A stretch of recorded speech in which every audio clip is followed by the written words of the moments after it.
عقیدے کے لحاظ سے آپ کی زندگی کیسی تھی؟ آپ کس پر ایمان رکھتے تھے؟ کس چیز نے آپ کو اپنے عقائد پر سوال اٹھانے پر مجبور کیا؟ اسلام قبول کرنے کے بعد آپ کو کون سے 3 بڑے چیلنجز کا سامنا کرنا پڑا؟ کیا مطلب؟ اور کیا چاہیے؟ کیا کچھ باقی رہا ہے؟ میں نے یہ بھی کر لیا، وہ بھی کر لیا۔ مثلاً مجھے پارٹی سے واپس آنا یاد ہے اور اندھیرا تھا، میں بس دیواروں کے درمیان چل رہا تھا، میرا خون بہہ رہا تھا اور درد بھی بہت تھا۔ میں دروازہ کھولتا ہوں، وہاں بہت اندھیرا ہے، یہ پچھلی گلی یا باغ جیسی کوئی جگہ ہے۔ میں آسمان کی طرف دیکھتا ہوں اور وہاں ایک روشنی ہے، وہ یسوع کی طرح عبادت کر رہا ہے۔ السلام علیکم بھائی گیبریل الرومانی، ہمارے انٹرویو میں خوش آمدید اور ہماری دعوت قبول کرنے کا شکریہ۔ کیا آپ مختصراً اپنی زندگی سے متعلق ہمیں بتائیں گے؟ وعلیکم السلام ورحمۃ اللہ وبرکاتہ، جزاک اللہ خیر۔ میں آپ کی دعوت پر شکر گزار ہوں اور یہاں آ کر بہت خوش ہوں۔ میں 1983 میں رومانیہ کے ایک مشہور علاقے ٹرانسلوینیا میں پیدا ہوا۔ بہت سے لوگ اسے اسی نام سے جانتے ہیں، اور میں ایک مخلوط عیسائی فیملی میں پیدا ہوا۔ مجھے 3 چرچز میں بپتسمہ دیا گیا تھا، کیتھولک، آرتھوڈاکس اور یونیٹیرین چرچ میں۔ کمیونسٹ حکومت کے دوران میری زندگی کا زیادہ تر حصہ رومانیہ میں گزرا اور پھر اس کے فوراً بعد میں کینیڈا منتقل ہو گیا۔ پھر بعد میں نے اسلامی تعلیمات حاصل کی، اسلامی نفسیات کے مثبت نقطہ نظر سے کاؤنسلنگ اور ایکسٹینشنل کاؤنسلنگ میں بھی مہارت حاصل کی، اور یہ کام میں آج تک کر رہا ہوں الحمدللہ، اور میں اس کام کو پہلے سے زیادہ انجوائے کرتا ہوں الحمدللہ۔ عقیدے کے لحاظ سے آپ کی زندگی کیسی تھی؟ آپ کس پر ایمان رکھتے تھے؟ میں کہہ سکتا ہوں بہت چھوٹی عمر سے ہی مجھ میں خدا پر ایمان کا جذبہ تھا، زیادہ تر میری دادی کی وجہ سے۔ وہ بہت ہی زیادہ عملی کیتھولک تھیں اور میں نے ان کے ساتھ بہت زیادہ وقت گزارا۔ میں اسکول جاتے ہوئے رک کر چرچ جاتا، عبادت کرتا اور اپنے ساتھ اسکول جاتے کسی بچے کو لے جاتا، جیسے کہ میں زور دیتا تمہیں عبادت کے لیے آنا پڑے گا، گویا یہ میرے آس پڑوس میں ایک عملی تحریک تھی۔ اور پھر گھر واپس جاتے ہوئے میں دوبارہ چرچ جاتا۔ جب بھی میں سڑک پار کرتا، بغیر کسی کی مدد کے ہر مرتبہ میں چرچ جا نکلتا۔ میں مذہب پر کافی عمل پیرا تھا، میں بائبل پڑھتا تھا، صرف یہی نہیں کرتا تھا بلکہ میں کلاسز میں شریک ہو رہا تھا، اور میری فیملی بہت حیران تھی کہ اتنی سی عمر میں میری لگن کا یہ عالم تھا۔ ظاہر ہے میری دادی بہت خوش تھیں، وہ کہتی تھیں تم ایک دن پادری بنو گے۔ وہ ہمیشہ مجھے پادری کے قریب میز تک لے جاتی تھیں، وہ بہت خوش تھیں اور انہیں مجھ پر فخر تھا۔ تو میں بہت دیندار بن گیا اور مجھے بائبل کا خاصا علم تھا، اور میں مطالعہ، مشاہدہ اور تحقیق کرتا تھا۔ کس چیز نے آپ کو اپنے عقائد پر سوالات اٹھانے پر مجبور کیا؟ میرے خیال میں پہلی مرتبہ بھرپور شک کا سبب اپنے بوسنیائی دوست کمال سے ہونے والی ایک گفتگو تھی۔ مجھے یاد ہے میں فٹ بال میچ کے لیے جا رہا تھا، گرمیوں کا موسم تھا اور ہم گاڑی میں باتیں کرتے جا رہے تھے۔ ہم ان چیزوں کے متعلق کافی باتیں اور مباحثہ کرتے تھے، اور مجھے یاد ہے کہ وہ ناراض ہو گیا تھا۔ وہ کہنے لگا کیا تم واقعی ان عیسیٰ علیہ السلام پر ایمان رکھتے ہو جو خدا کے بیٹے ہیں؟ کیا تمہارا واقعی یہ ایمان ہے کہ وہ خدا کے بیٹے ہیں؟ اگرچہ مجھ سے کئی بار یہ سوال پوچھا گیا تھا، مگر اس وقت میرے اس یقین میں شک پیدا ہوا، اور در حقیقت میری فطرت بھی اس سے ہم آہنگ نہیں تھی۔ تو پہلی مرتبہ مجھے خود سے اور کسی دوسرے فرد سے مخلص ہونا تھا۔ میں رکا اور سوچا ایک سیکنڈ، یہ سب کیا ہو رہا ہے؟ لگتا ہے کچھ کمی ہے، مجھے مزید جاننا چاہیے۔ یہ ایک دلچسپ واقعہ تھا کیونکہ میں دباؤ ڈال رہا تھا، اور وہ بھی میں اسے اس کے عمل سے دور کرنے کی کوشش کر رہا تھا، اور وہ مجھے خدا کے قریب تر کرنے کی کوشش میں لگا تھا۔ مجھے ایک چیز یاد ہے، اس نے اپنی نماز کبھی نہیں چھوڑی، چاہے کچھ بھی ہو وہ نماز پڑھتا تھا، خواہ ہم کہیں بھی ہوں، کوئی فرق نہیں پڑتا۔ نماز کا وقت ہو گیا تو نماز پڑھ لی، خواہ ڈاؤن ٹاؤن میں ہماری چہل قدمی ہو یا ڈانس کے لیے جا رہے ہوں، ہم ڈانس میں ہوتے، وہ کہتا ہم باہر جائیں گے، آؤ آؤ وقت ہو گیا، اور مجھے اس کا انتظار کرنا پڑتا تاکہ وہ فارغ ہو جائے اور وہاں کوئی نہ آئے اور اسے پریشان نہ کرے۔ پہلی چیز جو میں سوچتا تھا، ایک سیکنڈ، یہ شخص یہ سب کیوں کر رہا ہے؟ اور دوسری چیز، اس کی نماز کے انداز کا مشاہدہ کرتا۔ قدرتی بات ہے کہ مجھے اس سے پوچھنا پڑا۔ میں نے کہا بھائی ہم ڈانس کر رہے ہیں، لطف اٹھا رہے ہیں، ہم وہاں یہ سب کر رہے ہیں، مگر تم نماز پڑھنے لگتے ہو، مجھے یہ تضاد لگتا ہے۔ اس نے کہا نہیں، یہ اس لیے ہے کہ میں جانتا ہوں جو کچھ میں کر رہا ہوں وہ غلط ہے، اور یہ خدا تک پہنچنے کا درست دروازہ ہے، اور میں اس دروازے کو بند نہیں کر سکتا۔ اور در حقیقت اس بات نے مجھے سوچنے پر مجبور کیا۔ سچ تو یہ ہے کہ اپنی دینداری کو دیکھ کر مجھے اس سے حسد محسوس ہوا، کیونکہ میں اتنا مخلص نہیں ہوں جتنا کہ وہ ہے، اور پھر بھی میں خود کو حق پر سمجھتا ہوں۔ اور اس شخص کو دیکھو کہ کتنا مخلص ہے، صرف یہی نہیں، ذرا دیکھو تو وہ نماز کیسے پڑھتا ہے۔ اور دوسری چیز جس نے عقلی طور پر مجھے جھنجھوڑا یہ تھی کہ میں بائبل پڑھ رہا تھا، اور بائبل میں پیغمبروں کی نماز کی جو تفصیل تھی اسی طرح وہ نماز پڑھتا، جیسے اپنا چہرہ زمین پر رکھ کر۔ حقیقتاً ٹھیک ہے، بائبل میں ایسے ہی بیان ہوا ہے۔ یہ دلچسپ بات ہے کیونکہ رومانیہ کے لوگ بھی ترکوں کی نماز کا مذاق اڑاتے تھے اور کہتے تھے کہ وہ منہ کے بل گر جاتے ہیں، لیکن بائبل میں بالکل اسی طریقے کا ذکر ہے۔ گارڈن آف گیٹسمن میں درج تمام پیغمبروں اور پیغمبر عیسیٰ علیہ السلام کا طریقہ، وہ خدا کی عبادت کے لیے چہرہ زمین پر رکھتے تھے۔ تو اس مشاہدے سے پہلے میں یہ باتیں کسی حد تک جانتا تھا، میں نے اس کا پوری زندگی مطالعہ کیا تھا، لیکن کبھی یہ جڑا نہیں، لیکن اس دن یہ جڑ گیا۔ اور پھر کیا ہوا؟ کیا آپ نے اس سے اس بارے میں بات کی؟ وہ صبح فجر کا وقت تھا، ہم ٹورنٹو کینیڈا میں تھے، ہم ایک کار خریدنے گئے تھے اور ہم میرے والد کے گھر کے باہر انتظار کر رہے تھے۔ فجر کا وقت تھا اور وہ نماز پڑھ رہا تھا، میں پانی انڈیلتا رہا، اس نے وضو کیا اور اب نماز پڑھ رہا تھا۔ میں وہاں بیٹھا سوچ رہا تھا یہ عیسیٰ علیہ السلام کی طرح نماز پڑھ رہا ہے۔ میں نے اسے کہا بھائی تمہیں پتہ ہے تم لوگ کس کی طرح نماز پڑھتے ہو؟ اس نے کہا ظاہر ہے مجھے پتہ ہے کیونکہ عیسیٰ علیہ السلام مسلمان تھے۔ تب میں نے کہا نہیں کیا ہو گیا، یہ تم کیا کہہ رہے ہو، وہ عیسائی تھے؟ اس نے کہا نہیں وہ کیسے ہو سکتے ہیں، اس وقت عیسائی مذہب نہیں تھا، تم انتہائی حد تک جا کر بھی انہیں زیادہ سے زیادہ یہودی کہہ سکتے ہو، ٹھیک ہے، کیونکہ نسلی طور پر وہ وہی تھے، لیکن اس زمانے میں عیسائیت نہیں تھی۔ اور میں سوچنے لگا یہ ٹھیک کہہ رہا ہے، مجھے سچ ماننا چاہیے، یہی حقیقت ہے، اور ہم اس طرح نماز کیوں نہیں پڑھتے؟ تم نے کبھی پادری کو سجدہ کرتے نہیں دیکھا؟ مطلب عیسائیت میں کچھ فرقے ایسے ہیں جو اب ایسا کرتے ہیں۔ تو یہ ایک زبردست دھچکا تھا، مجھ میں ایک بڑا شک پیدا ہو کر ایک ایسے نقطے پر جا پہنچا کہ بالآخر میں نے عیسائیت چھوڑ دی۔ اور غالباً یہ وہ چند واقعات تھے جنہوں نے مجھے عیسائیت چھوڑنے پر مائل کیا۔ کچھ مباحثے جو میں نے کیتھولک ہائی اسکول میں اپنے مذہبی اساتذہ کے ساتھ ٹرینٹی کے تصور کے بارے میں کیے، ان مباحثوں نے میرے شکوک مزید بڑھائے، جو کہ اچھا ہوا کیونکہ کم از کم اب میرے لیے پہلی چنگاری چل چکی تھی۔ میرا ایمان تھا کہ خدا موجود ہے، لیکن جیسے کسی شے کی کمی تھی۔ ٹھیک ہے میں خدا پر ایمان رکھتا ہوں، مگر اگلی فطرت پرست ڈیسٹ بھی یہی کرتے ہیں، وہ بھی خدا کو مانتے ہیں۔ کسی چیز کی کمی تھی، نظام کہاں ہے، مجھے اس پر کیسے عمل کرنا ہے، ہدایت کہاں ہے، یہ میری اس دریافت کا اگلا مرحلہ تھا، لیکن میں نے عیسائیت کو چھوڑ دیا۔ عیسائیت چھوڑنے کے بعد آپ اسلام کے قریب کیسے آئے؟ میں بالکل ایک نوجوان تھا، میں ایک فٹ بال ٹیم میں سپر اسٹار تھا، اخبارات میں میری خبریں چھپتی تھیں، لیکن میں خوش نہیں تھا۔ مثلا مجھے ایک پارٹی سے واپس آنا یاد ہے، مگر یہ چیزیں بھی اب سکون بخش نہیں تھیں۔ میرا دل بھر چکا، کلب سے اچاٹ ہو گیا، میں تب بھی ان چیزوں سے تھک چکا تھا۔ مجھے عورتوں کی خواہشہ پرواہ نہیں تھی، مجھے اپنی گاڑیوں کی پرواہ نہیں تھی، مجھے ان سب چیزوں کی پرواہ نہیں تھی، خواہ ہوں یا نہ ہوں۔ میں گھر جاتا اور اپنے بستر پر لیٹ جاتا، چھت کی طرف دیکھتے ہوئے سوچتا کیا مسئلہ ہے اور کیا چاہیے، کیا کچھ باقی رہا ہے، میں نے یہ بھی کر لیا، میں نے وہ بھی کر لیا، میں خوش نہیں ہوں۔ اور پھر ایک رات میں نے یہ خواب دیکھا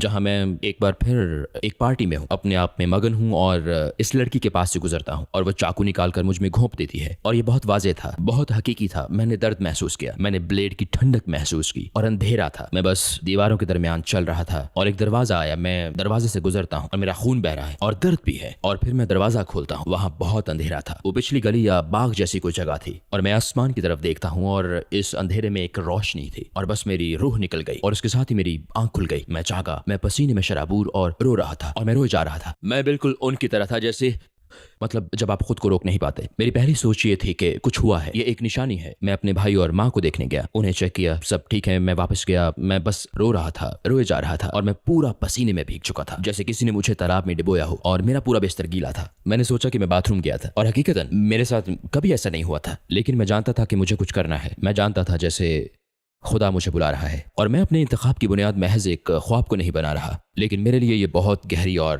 ذاتی چیز تھی۔ جیسے ایک بار میں نے حضرت عیسیٰ علیہ السلام سے متعلق خواب دیکھا تھا، یہ بہت دلچسپ تھا کیونکہ میں انہیں گاڑی میں لے جا رہا تھا، وہ پچھلی سیٹ پر لیٹے ہوئے تھے، تھک گئے تھے، انہوں نے جلیبیاں پہن رکھا تھا، توپ، انہوں نے ایڈیڈاس کے رننگ شوز پہن رکھے تھے۔ میں جانتا ہوں یہ ایک عجیب خواب ہے۔ وہ مجھ سے کہہ رہے تھے میں تھک گیا ہوں گیبریل، تم جانتے ہو میں تھک گیا ہوں۔ میں نے گاڑی روکی اور سب لوگ ان کے پاس آ رہے تھے۔ اوہ عیسیٰ علیہ السلام، خدا! وہ مجھے دیکھ رہے تھے اور لوگ گاڑی کے گرد جمع ہونے لگے، جیسے جب کوئی شخص مشہور ہو تو ہوتا ہے۔ اور انہوں نے مجھ سے کہا انہیں دیکھو، یہ سمجھتے ہیں کہ میں خدا ہوں اور میں تھک گیا ہوں، میں یہاں تھک کر لیٹا ہوں اور یہ سمجھتے ہیں کہ میں خدا ہوں۔ یہ واقعی بہت واضح تھا۔ میں اپنے اسلام کے انتخاب کی بنیاد اس خواب یا اس جیسی کسی چیز پر نہیں رکھتا۔ نہیں، لوگ ان باتوں کا دعویٰ کرتے رہتے ہیں، لیکن یہ چیزیں دوسرے لوگوں کے لیے بھی اہمیت رکھتی ہیں۔ انہیں یہ سمجھنے کی ضرورت ہے کہ خدا زور دے رہا ہے، مطلب یہ نہیں کہ جو دکھائی دیا ویسا ہی ہو، خدا آپ کا دماغ کھول رہا ہے سوال کرنے، سمجھنے اور مزید آگے دیکھنے کے لیے۔ اور اسی چیز نے مجھے اگلے مرحلے تک پہنچایا جہاں میں جانتا تھا کہ مجھے کچھ کرنا ہے، اور ایک خواب کے بعد میں جان گیا تھا۔ مزید کس بات نے آپ کو اسلام کی طرف راغب کیا؟